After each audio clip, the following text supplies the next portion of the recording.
A estepe estava em chamas.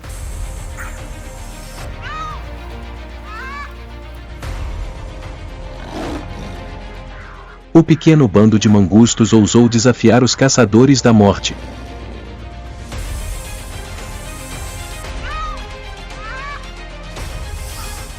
Teriam eles ainda alguma chance de retornar à sua toca?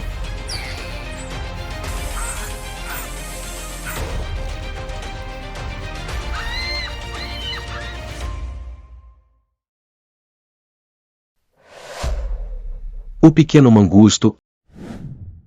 Vá à batalha horripilante dos caçadores ferozes.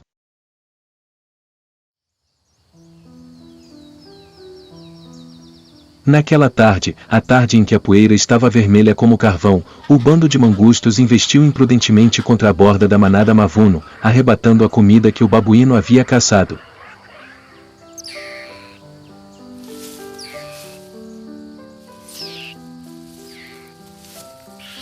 Naru liderava, Kemo travava o rabo, todo o bando se espalhava em um leque de areia, mordendo e explodindo como um bando de passarinhos.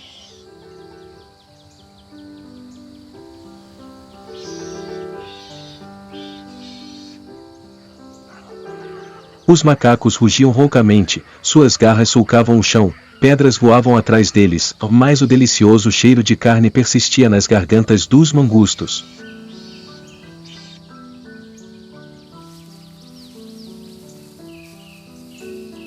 Um pequeno banquete, mais suficiente para aquela noite, na cavidade da rocha negra, os filhotes dormiam, costas com costas, suas respirações quentes como brasas.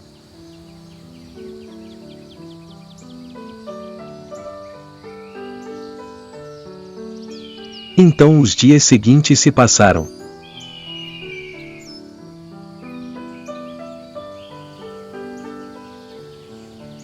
O vento mudou de direção.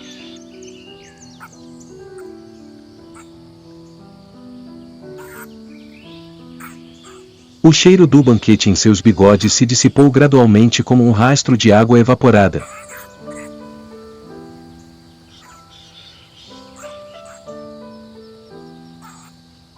O estômago começou a roncar de vazio.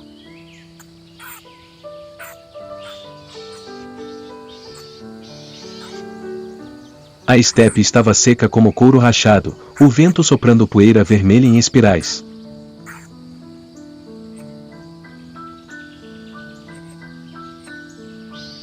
Na caverna rochosa onde a matilha vivia, os filhotes se aconchegavam sob a pelagem da mãe, os olhos semicerrados de fome.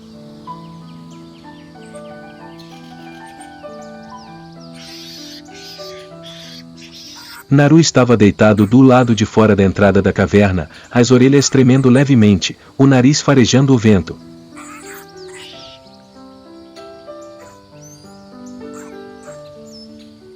Havia algo misturado ao cheiro da poeira.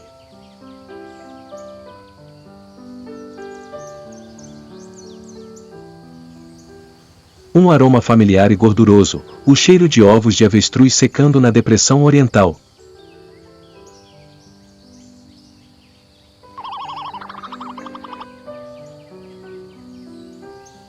Ele ergueu a cabeça, o olhar percorrendo silenciosamente Kemo.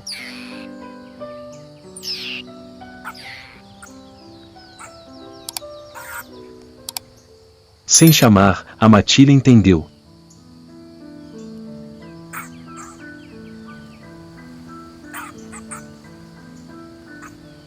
Na manhã seguinte, bem cedo, eles sairiam da caverna.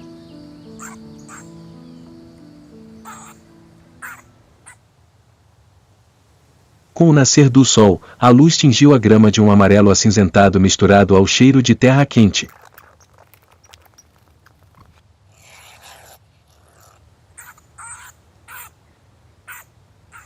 Os mangustos emergiram da caverna.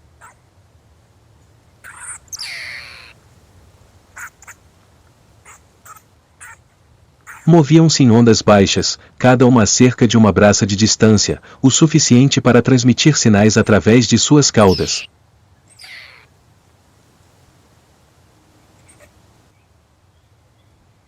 Os machos jovens iam primeiro, os dois mais velhos se flanqueavam, e Kemo ocupava a posição central.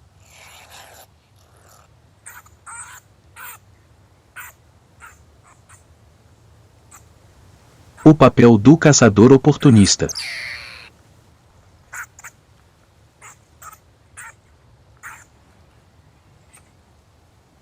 A matilha se reconhecia pelo cheiro, um odor único secretado por glândulas sob a cauda, misturado com areia, colostro e suor.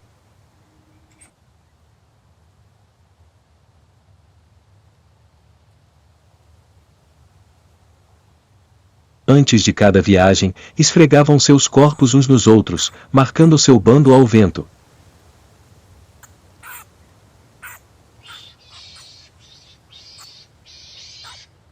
Graças a isso, no meio da estepe impregnada com o cheiro de terra e sangue, com apenas uma respiração profunda, ainda sabiam quem era da sua espécie e quem era um estranho, mantendo sua formação tão coesa quanto um único corpo.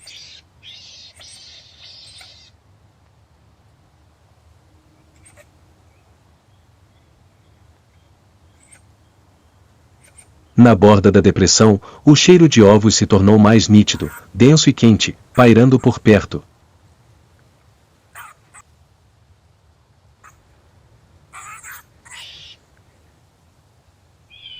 Entre o espaço e o chão, ovos gigantes de avestruz jaziam ao sol, brancos e brilhantes.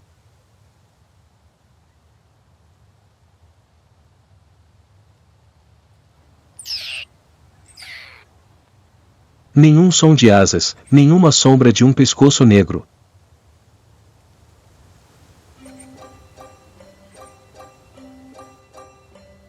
Temporariamente seguros.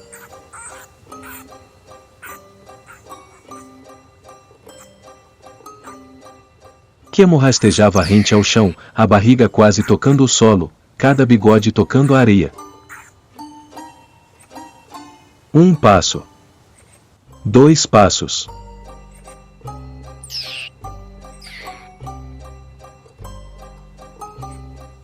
A areia se espremia suavemente sob seus cascos.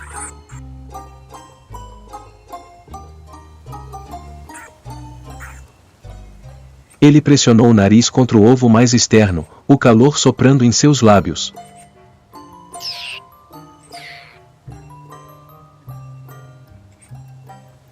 O bando havia decidido a refeição do dia, ou rapidamente tocaram os ovos e rolaram para longe.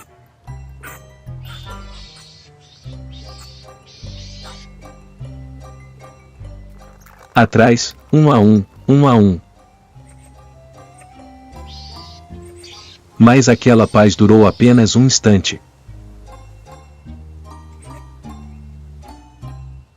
Ao longe, uma sombra negra surgiu ao sol.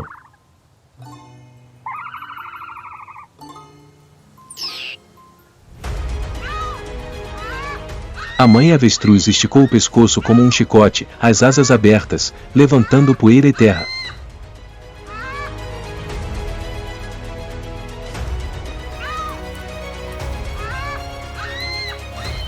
Um rugido profundo e estrondoso soou, o chão batendo a cada pisada.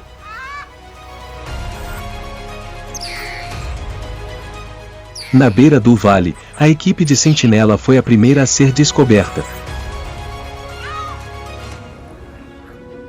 A pequena civeta na rocha endireitou o rabo, sinalizando. Kemo parou de mastigar, olhou para cima e captou o sinal de sua espécie. Deveria recuar. A areia voou como fumaça. Os pequenos corpos se encolheram, recuando em uma formação dispersa. A avestruz correu atrás deles, suas asas abrindo caminho como uma tempestade. Kemo rolou, mordendo a gola de pele do filhote que se movia lentamente, arrastando-o para a vala de grama.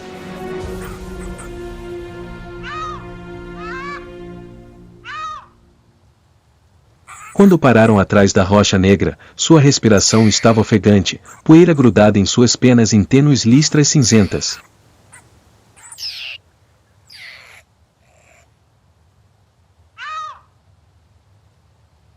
Ninguém havia se fartado, restavam apenas olhos pesarosos.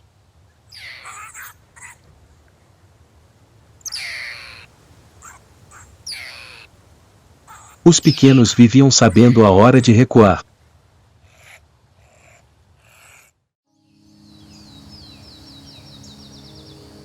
Dia após dia, a fome ainda os perseguia como uma sombra que nunca os abandonava.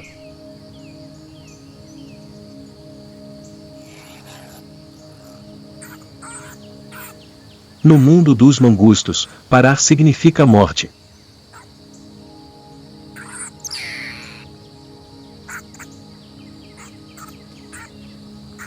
Seu cheiro, uma mistura de areia, suor e colostro, pode viajar centenas de metros com o vento.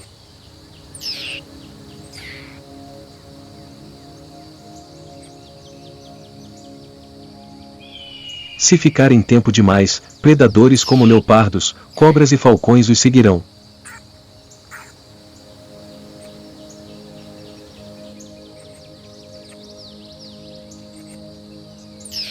Assim, uma vez por semana, o bando parte, preenchendo tocas antigas, deixando pegadas para confundir a direção.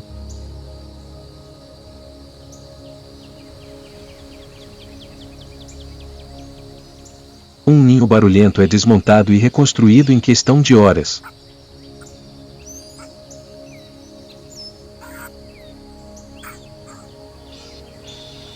Os animais mais velhos cavam, os mais jovens carregam seus filhotes na boca, movendo-se centímetro por centímetro pela grama alta.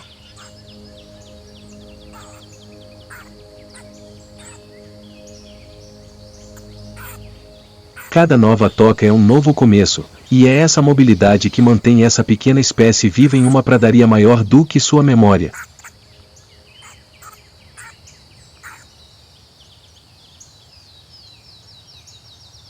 Mas então chegaram os dias secos.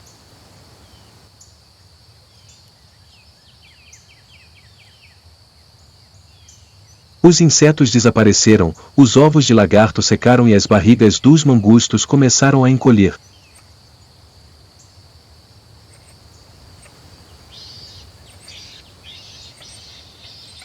Os filhotes não tinham mais leite suficiente e gritos estridentes ecoavam pela caverna. Naru, o velho líder, observava a matilha em silêncio, seus olhos negros como carvão refletindo o luar.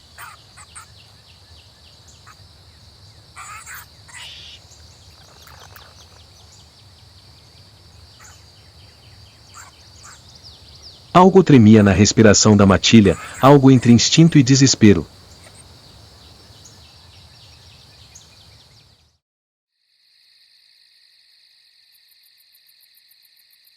Naquela noite, quando todos dormiam, Naru saiu da caverna.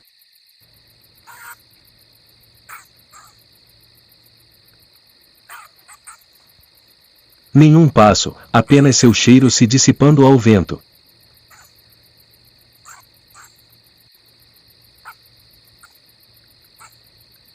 Ele seguiu para o oeste, em direção a terras íngremes e grama alta, onde as cobras venenosas costumavam estar.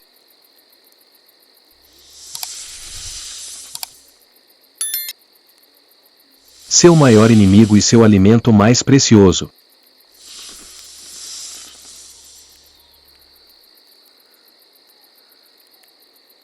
As cobras eram rápidas como um raio, seu veneno podia matar um leão jovem em minutos.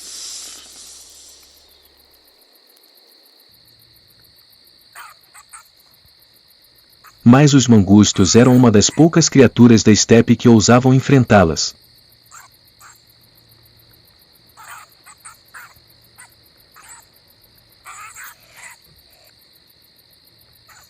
Seus corpos carregavam uma arma invisível.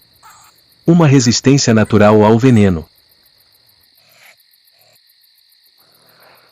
Os receptores de acetilcolina em seus nervos sofreram mutações ao longo de milhares de gerações, tornando impossível para o veneno de cobra bloquear os músculos como acontece com outras criaturas.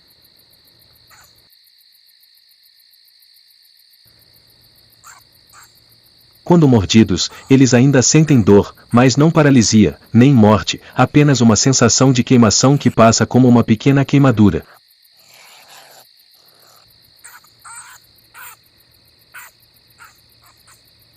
Sua força não reside em seu tamanho, mas em sua capacidade de se levantar após uma mordida que outros não suportam. Naru rastejou rente ao chão, com o corpo pressionado contra a areia. O calor da areia tinha um forte cheiro de ferro.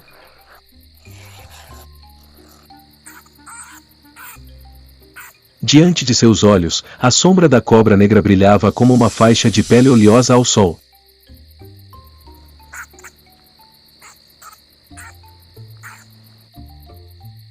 A cobra estava descansando, metade do corpo enrolada em uma raiz de grama, a cabeça levemente erguida para captar o vento.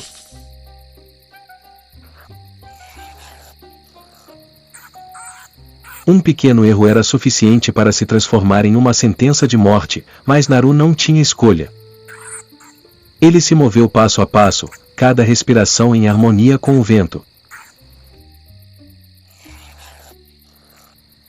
Quando a distância era de apenas alguns centímetros, a cobra virou a cabeça, seus olhos negros como azeviche refletindo uma luz prateada. Naquele momento, os dois se lançaram um contra o outro.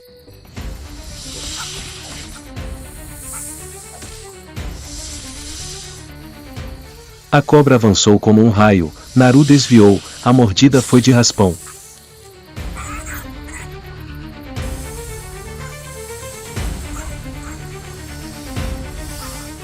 Ele girou, mordendo o pescoço da cobra.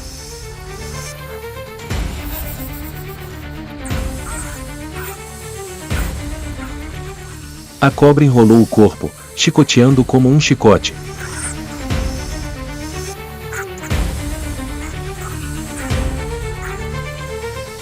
Com um forte chicote, a cobra se debateu algumas vezes e então ficou imóvel.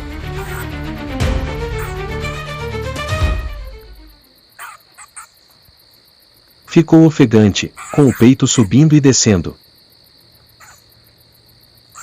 Sua boca ainda cheirava a veneno, mas não a matou.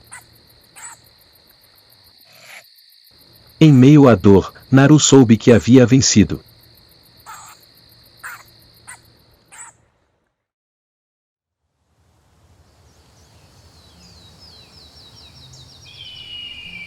Quando o sol nasceu, o mangusto viu Naru retornar, arrastando o corpo da cobra tão comprido quanto uma fita de seda.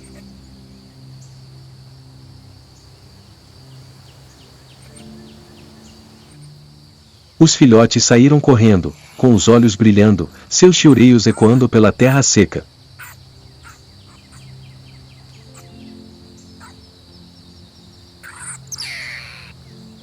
O banquete começou, o som da carne sendo rasgada misturado ao farfalhar da areia.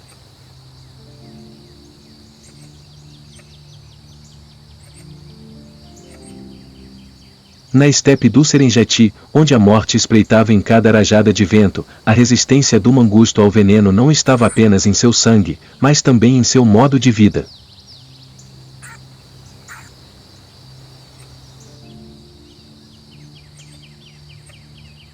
Nunca se rendendo, constantemente tentando a sorte com coisas maiores do que ele mesmo.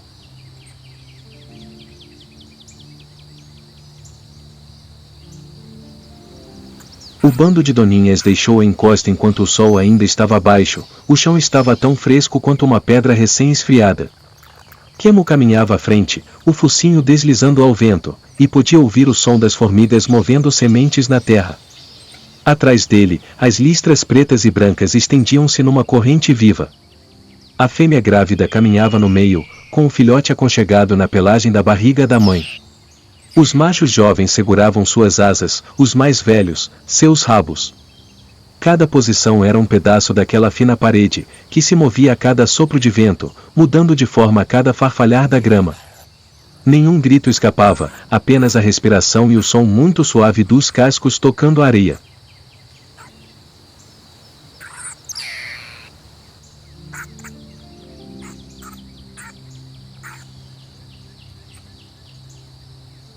Eles vivem segundo uma clara divisão de trabalho, todas as manhãs, um sobe ao monte de terra mais alto, permanecendo ereto, com os olhos percorrendo um círculo, esse é o guarda. Abaixo, o resto da manada se espalha em uma fileira em forma de dente de serra. Cada um cava, empurra, compartilha o que encontra, qualquer alimento é compartilhado, suavemente como um hábito. O guarda troca de turno, o escavador muda de posição. A mãe deixa o círculo de forrageamento para ir à sombra densa alimentar os filhotes. Os machos jovens ficam no círculo externo, com os olhos voltados para a mesma direção. Tudo na manada opera por sinais da cauda, pelo ângulo das costas, por uma respiração profunda seguida de uma expiração lenta, como se tudo estivesse escrito no vento.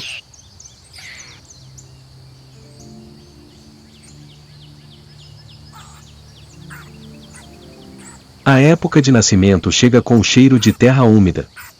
Quemo fareja os antigos cupinzeiros e as tocas abandonadas de salamandras, lugares onde o solo é solto, quente e seco. A manada cava diagonalmente, abre portões rasos para correr, portões profundos para dormir, pequenos recantos como vasos sanguíneos presos no chão. Os filhotes nascem no cheiro de pelos e colostro, olhos ainda fechados, patas arranhando o ar como um treino de corrida em um sonho. O rebanho não tem mãe.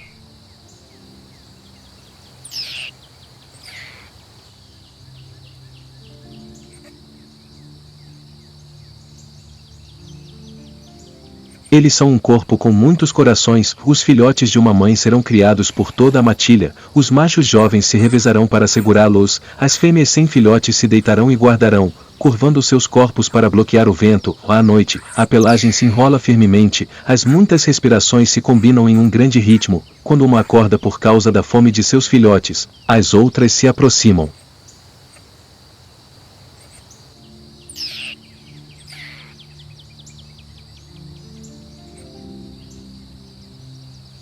A primeira lição dos filhotes acontece na areia. Nkemo coloca um besouro no chão, usa suas garras para arranhar a carapaça, deixa-o correr uma certa distância e então o detém. Os filhotes cheiram, lambem, aprendem a virar a presa para não serem beliscados.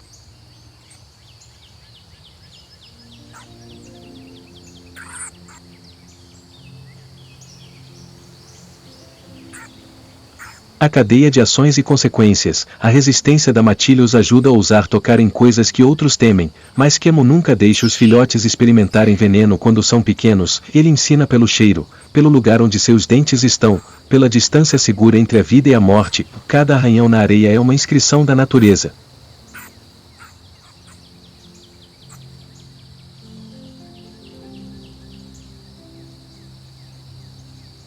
A matilha muda de ninho constantemente, não porque gostem de se mover, mas porque o olfato é o melhor traidor.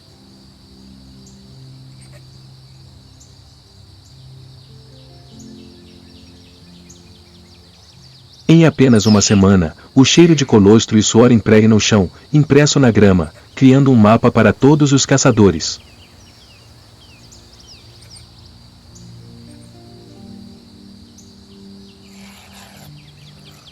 Eles cobrem a antiga entrada com terra úmida, seguindo pegadas, puxando até a grama amassada de volta ao lugar, como se ninguém jamais tivesse respirado ali.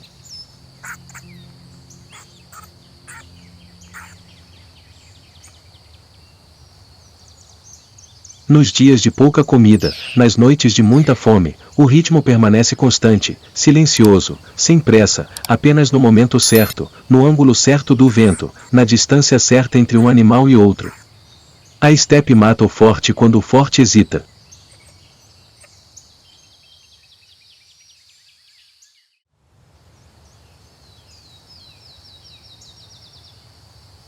Ao chegar a uma área mais densa, as pegadas do javali se misturam com os arranhões do texugo do mel. A matilha não se esquiva, nem se aproxima, caminham lado a lado. O javali cava em busca de tubérculos, arrastando consigo um ninho de larvas e vermes. A matilha de civetas recolhe o que é jogado fora, uma refeição pobre, mas segura. Às vezes, um javali levanta a cabeça, seu nariz treme, seus olhos observam, e então se abaixa novamente. As duas espécies vivem próximas sem se tocarem, uma espécie de paz daqueles que vivem no chão.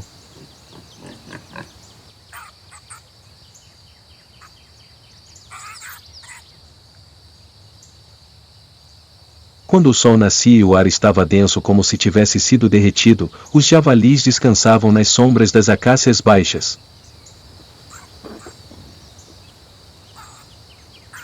Seus grandes corpos estavam cobertos de poeira, o suor se misturando com a terra em manchas escuras na pele, onde moscas e parasitas se aglomeravam.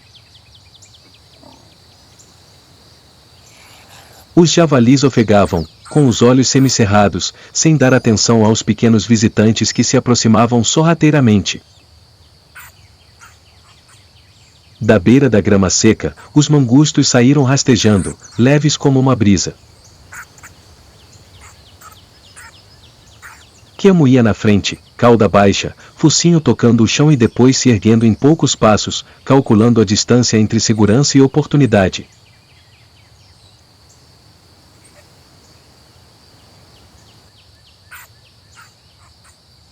Os javalis reconheceram o cheiro, se mexeram levemente, mas não se levantaram.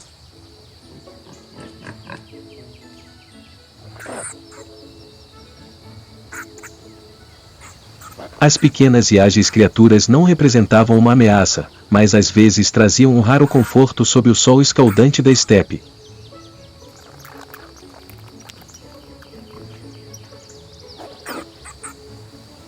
Um jovem mangusto saltou para o lado do javali, as quatro patas agarrando-se à pelagem espessa, a boca começando a procurar.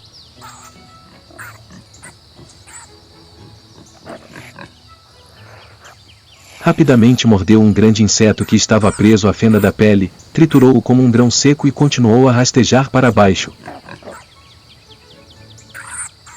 Outros o seguiram, rastejando pela barriga, pelo pescoço, pela base da orelha do javali, onde as moscas se concentravam mais.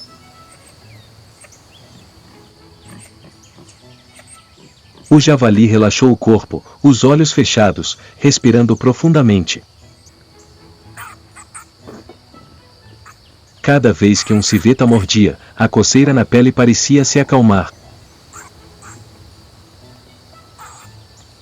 Ocasionalmente, um javali grande se virava, expondo mais das costas, como se estivesse convidando. As civetas trabalhavam incansavelmente, limpando os dentes, arranhando com as garras, removendo e engolindo cada parasita.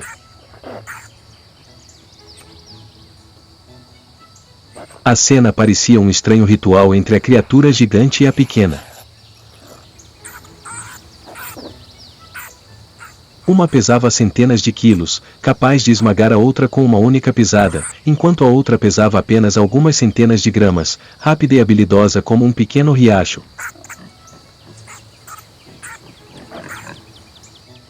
Mas entre elas existia um fio silencioso, uma espécie de pacto sem palavras.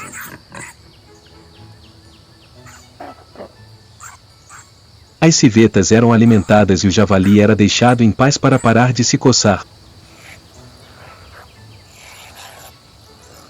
Essa relação era mantida não pela confiança, mas pelo instinto, ambos os lados entendiam o papel um do outro nesta estepe implacável.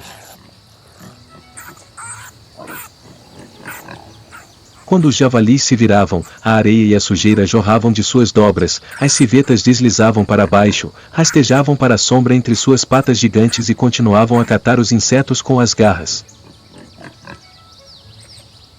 O estalar de seus dentes se misturava à respiração ruidosa dos porcos.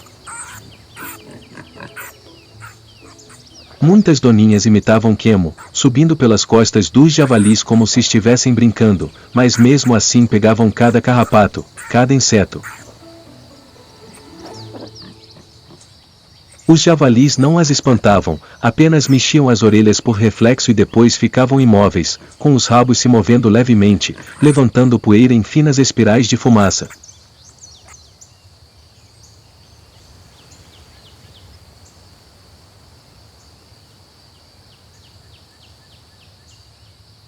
A tarde se inclinou, o sol gradualmente se pôs.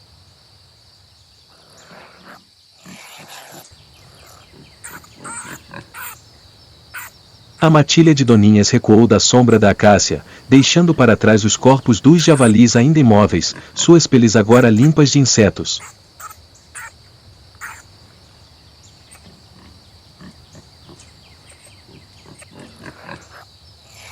Keamo olhou para trás, o cobre em seus olhos refletindo a poeira vermelha brilhante.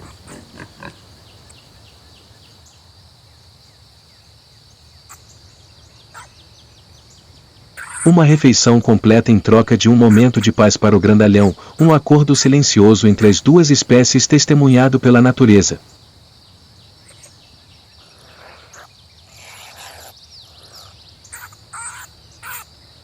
Quando as sombras dos javalis se alongaram, a matilha de Doninhas retornou à toca onde seus filhotes esperavam.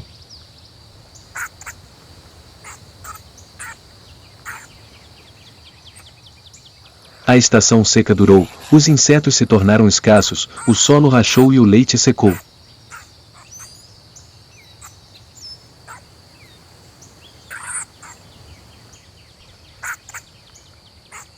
Quemo ajustou sua rota, seguindo a borda da grama baixa, evitando as armadilhas de vento e as áreas rochosas abertas onde os falcões pousavam.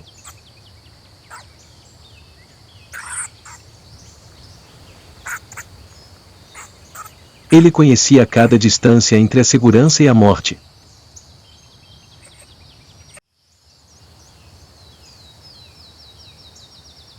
Na tarde seguinte, quando o sol atingiu seu zênite, os javalis se agitaram, a poeira caindo como uma chuva fina.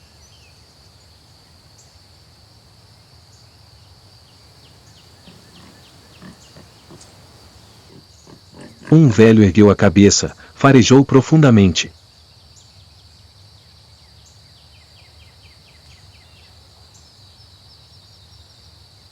O vento carregava o cheiro de um filhote de leão.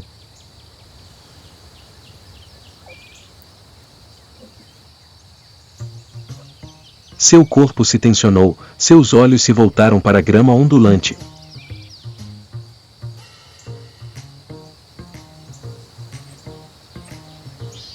Ao mesmo tempo, a matilha de Doninhas parou.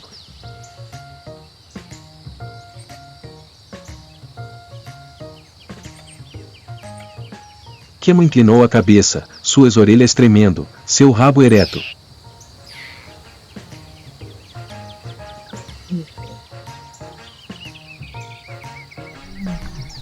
Da grama, um filhote de leão saiu explorando, seu pelo amarelo pálido, seus passos desajeitados, seus olhos cheios de curiosidade.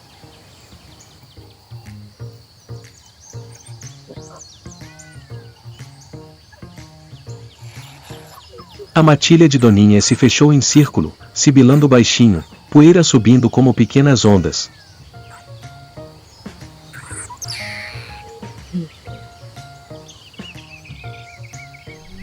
O jovem leão parou e fugiu.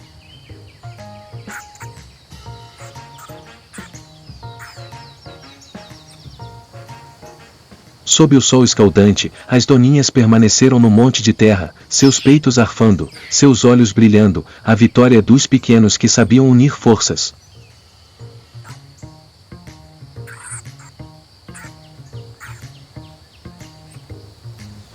Depois que o perigo passou, a vida voltou ao seu ritmo antigo.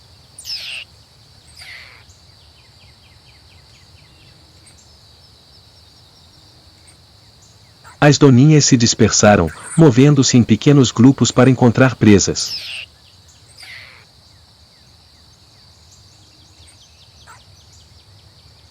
A luz do sol penetrava obliquamente pela grama, a luz dourada cortando as listras em movimento da pelagem.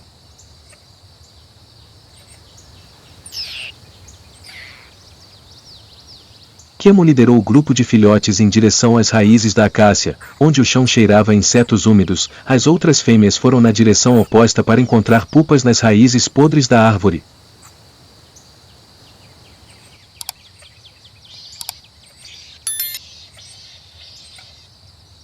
Cada pequeno grito vindo de longe era transmitido pelo ar como um sinal invisível.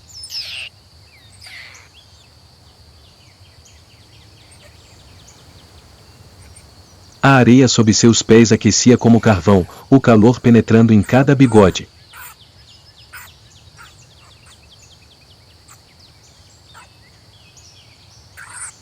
Toda a matilha trabalhava em silêncio, apenas o som das garras arranhando o chão e o som constante da areia caindo.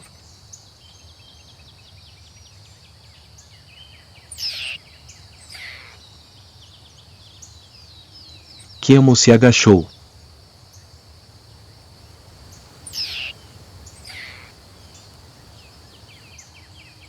Atrás deles, os filhotes rolavam na areia, fazendo um pequeno ruído.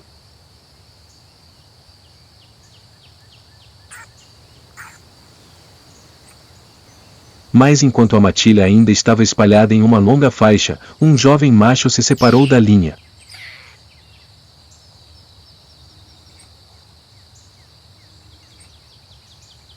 Ele caminhou mais adiante, sobre um pequeno monte de terra, sem saber que entre os talos de grama do outro lado, os olhos amarelos do leopardo observavam.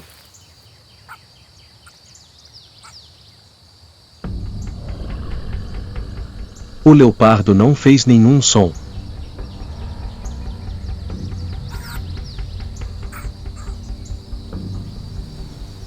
A grama tremeu levemente.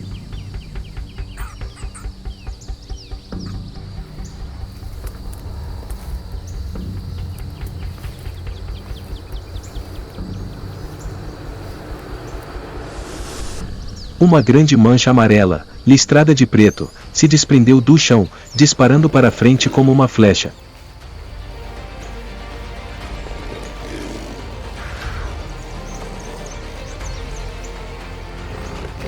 Tudo aconteceu em um instante.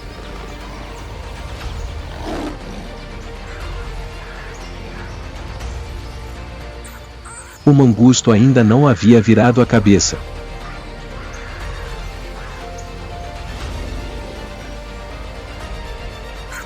Um salto forte, uma garra atingiu, o chão voou, um leve sibilo soou e então se calou.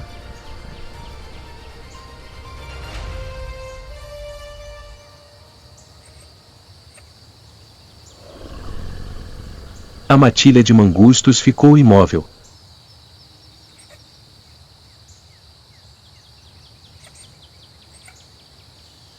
Nenhum grito, nenhuma corrida.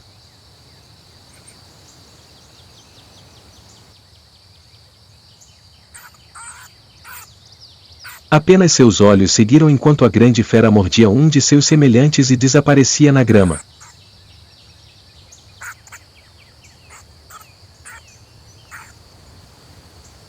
Kemo permaneceu de pé, com os olhos vazios, sabendo que o bando precisava continuar.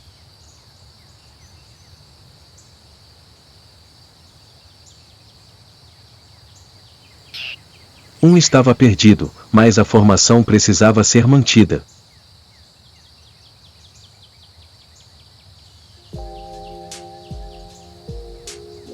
A tarde caiu, a luz vermelha do sol se espalhou como uma fina fumaça no chão.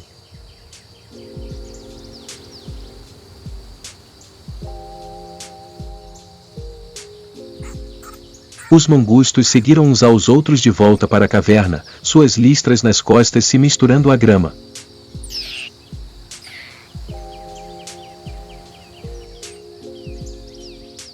Neste lugar inóspito, os fortes sobrevivem pelo peso, os pequenos vivem pela inteligência e coesão.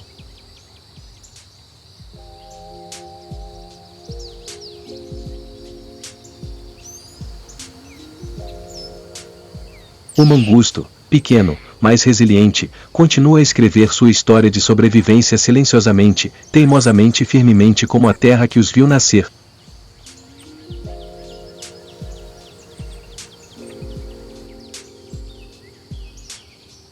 O que você acha da coragem dessas pequenas criaturas?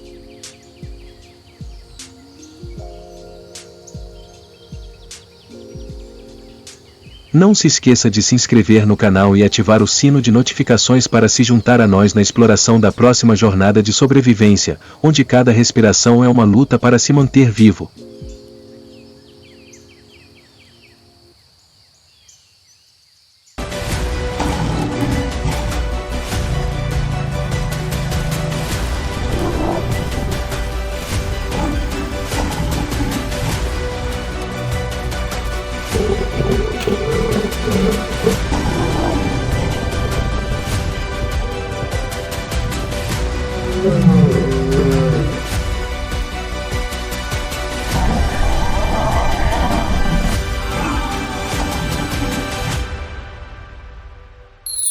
Aliança de sangue e dinastia dos filhos de Note. Nas terras selvagens de Masai Mara, onde a linha entre a vida e a morte está a apenas um rugido de distância, existiu uma aliança rara de 6 leões machos, ligados não por acaso, mas por sangue.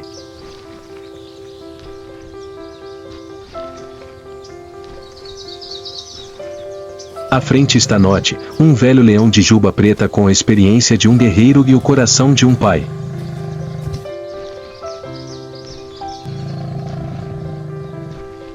Junto com seus 5 filhos, César, Ron, Mighty Long, Grimace e Note II, ele não apenas conquistou vastos territórios, mas também reescreveu as definições de poder, família e sobrevivência na natureza.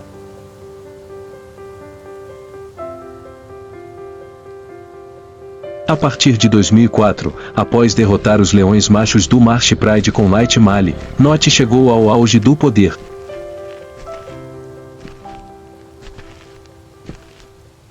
Marsh Pride, um dos maiores e mais famosos rebanhos femininos da etnia Masai Mara, tornou-se o centro dominante da nova aliança.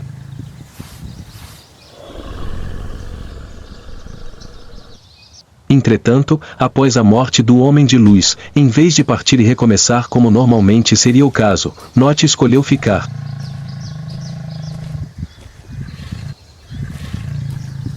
Esta é uma decisão que vai contra os instintos da espécie. Note não apenas ficou, como também criou seus filhotes machos, algo que poucos leões machos na natureza fazem.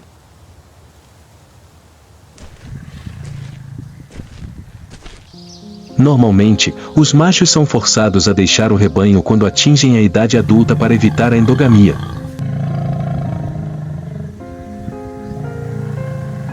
Mas Note não fez isso. Ele manteve seus filhos ao seu lado, ensinando-os a sobreviver, lutar e defender seu território.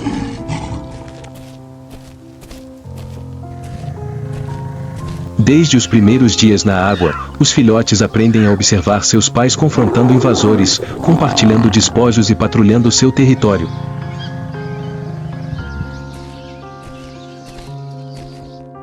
Mais do que apenas tamanho ou força, o que torna a Note Alliance especial, e lembrada como um fenômeno raro na natureza, é a natureza do vínculo entre seus membros, a linhagem.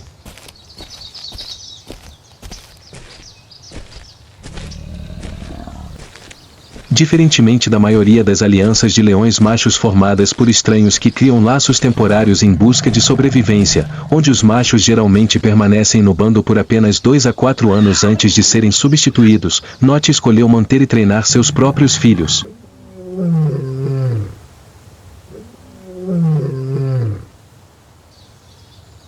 Isto é uma ruptura completa com o padrão de dispersão genética dos leões, já que 95% das alianças de leões não são relacionadas, o que a maioria dos grupos faz para evitar a endogamia.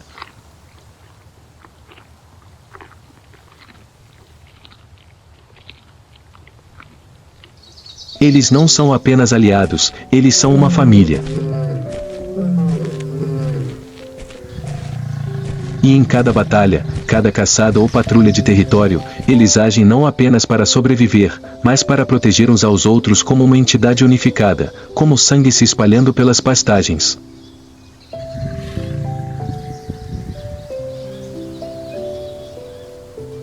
Em 2008, a aliança foi oficialmente formada. Note, com seus filhos, agora crescidos, começou a expandir seu território além do Marsh Pride. Eles seguiram em direção ao Ukiombo, Serena e depois Mugoro.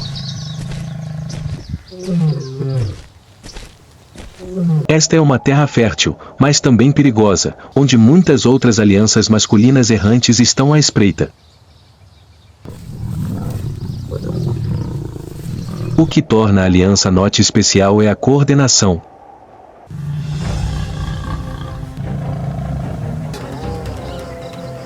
Não é um grupo pouco unido como muitos outros grupos de leões machos, eles agem como uma formação de luta, dividindo direções, atribuindo papéis, fornecendo apoio e resgate.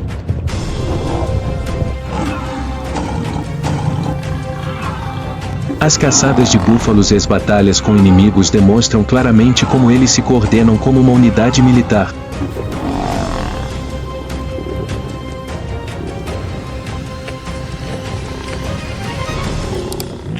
Em 2011, a estabilidade da confederação foi testada quando um grupo de jovens leões machos, conhecidos como Sandy River Males, invadiu a área sul de Mogoro.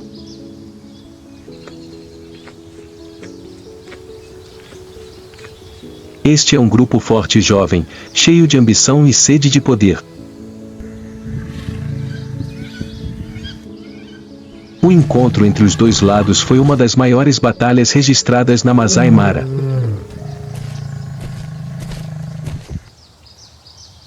O céu escureceu e uma tempestade se formava no oeste.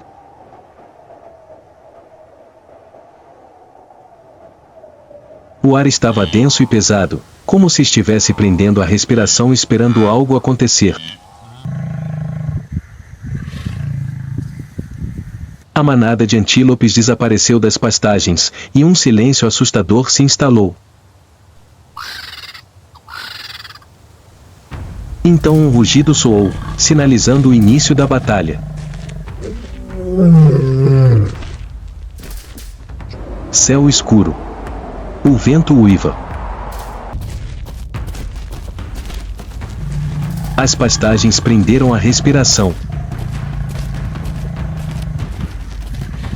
O rugido rasgou o ar. Ron correu para a frente. César trancou o anel.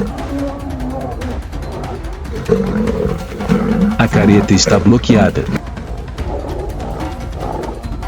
Garras, dentes, sangue. De repente, Note apareceu. Uma mordida. Um corpo jaz. A chuva caía torrencialmente. Os sobreviventes fugiram. Aquele que fica, e é uma lenda. Note não ruge. Fique aí parado. Taciturno. Orgulho. Entre o rebanho e os ecos da vitória. Ninguém pode vencer o tempo. Depois de 2013, a aliança começou a enfraquecer. Mighty Long foi o primeiro a desaparecer, ninguém sabe por quê, provavelmente morreu em uma batalha solitária. Grimace é emboscado por uma estranha aliança perto de Talek. Ron, um guerreiro orgulhoso, foi morto por um grupo de jovens leões que invadiram pelo oeste em 2016.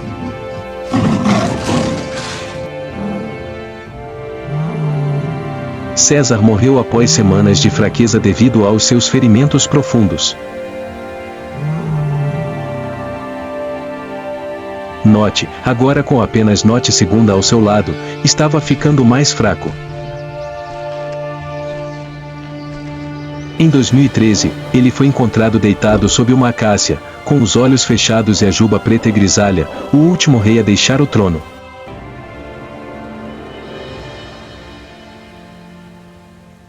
Note segunda não ficou sozinho por muito tempo. Ele se uniu ao seu filho, Spearboy, para formar o grupo Lowcoat Pride. Dessa linhagem nasceu uma nova geração, César II, Ron II, Olhos Azuis, Dongo, indivíduos poderosos, que continuam a controlar os 4 grandes rebanhos da reserva Masai Mara.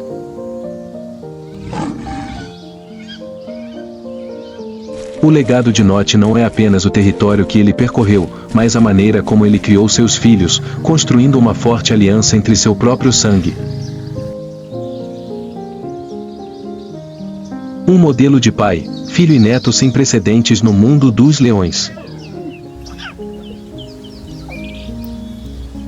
Em noites secas, quando a grama farfalha e os insetos param, se você ouvir um rugido profundo e distante, e pode ser um sinal, o legado de Note ainda está lá, patrulhando as sombras da grama.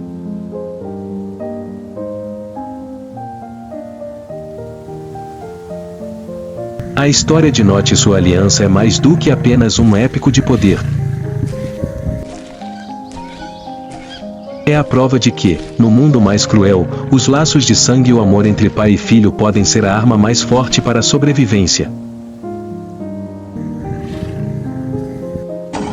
Na natureza, tronos não são forjados em ouro.